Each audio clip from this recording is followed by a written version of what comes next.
Welcome to Module 1 of our online Facilitating Adult Learning course. In this section, we'll go through a brief introduction on what it means to be a facilitator, using learning objectives, and the importance of taking time to reflect. At any time, you can pause this presentation using the video controls, and you can also go back to repeat anything you didn't catch. After completing all 6 modules of Facilitating Adult Learning, you'll be asked to take a brief online assessment, which includes basic overview questions about what you've learned from this online course and how you would like to continue developing your facilitation skills. We recommend keeping notes for yourself of the information most relevant to you as you go through each module, though you can also come back and review this information at any time. Let's start with a challenge. What do you think these 2 pictures mean?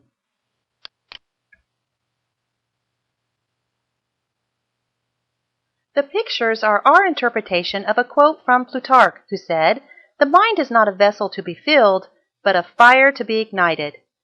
Take a minute to think about what that means for you as a learning facilitator. How can you ignite your learners' brains instead of flooding them with information?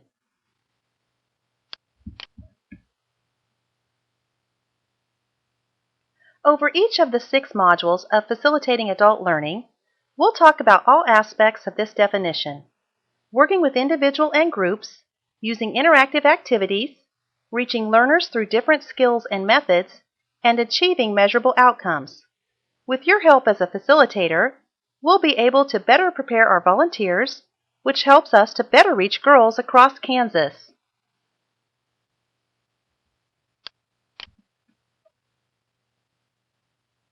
For every course you lead as a facilitator, the course outline will list specific objectives, the goals of the course. These objectives should be reviewed with participants at the beginning of the course, should keep the course flowing from beginning to end, and should be SMART: specific, measurable, obtainable, relevant, and timely.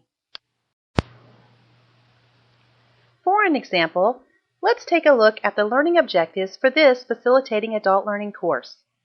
Over all 6 sessions, the goals are that participants will be able to 1. Describe ways to engage learners of different styles through a 3-step cycle. 2. Develop engaging questions to gauge understanding. And 3.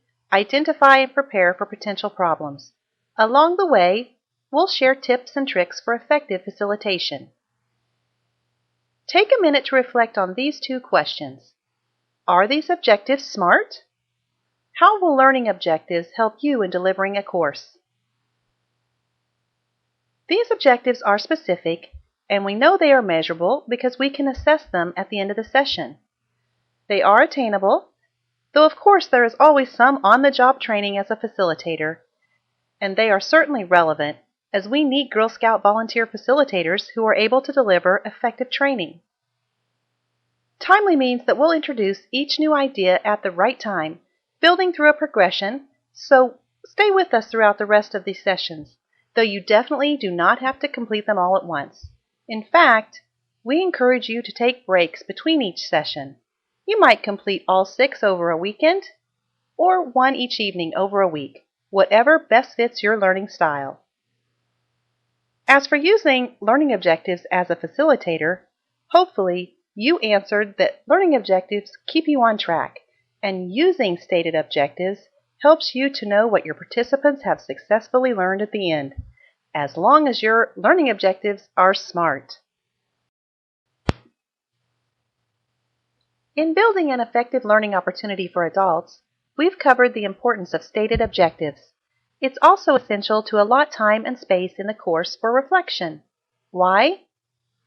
For more than a century, educators, philosophers, trainers, facilitators, and other practitioners have promoted debriefing, such as processing, reviewing, and reflection, as an essential part of learning.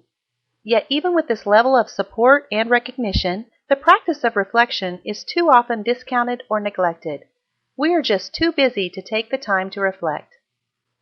It's so important to make time for reflection in any course you facilitate, so that participants have the time and space for processing the material and taking stock of how they can apply that material in their roles as Girl Scout volunteers.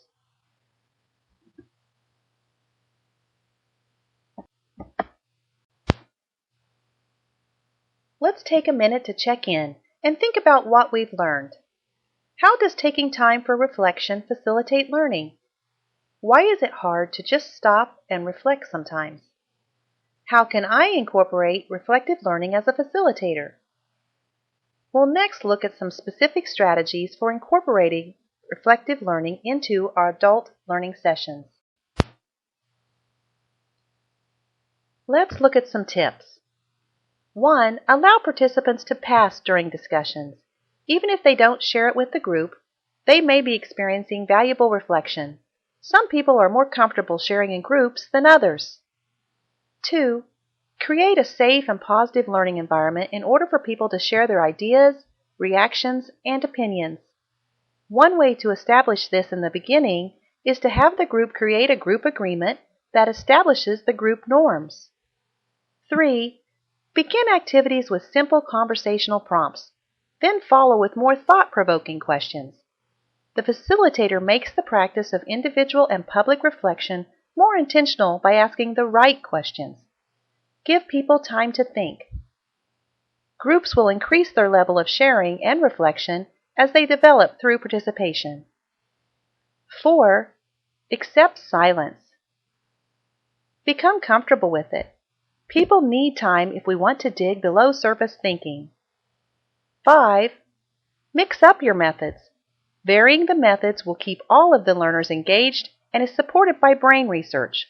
We'll cover these different types of learners in the next session. And 6. Go with the flow. Be flexible like any good Girl Scout. Let participants take responsibility for their learning. Thank you for following along with us in Module 1 of Facilitating Adult Learning. Make sure to save any notes that you want to keep for yourself, either on paper or in a separate document, and then, when you're ready, continue on to Module 2.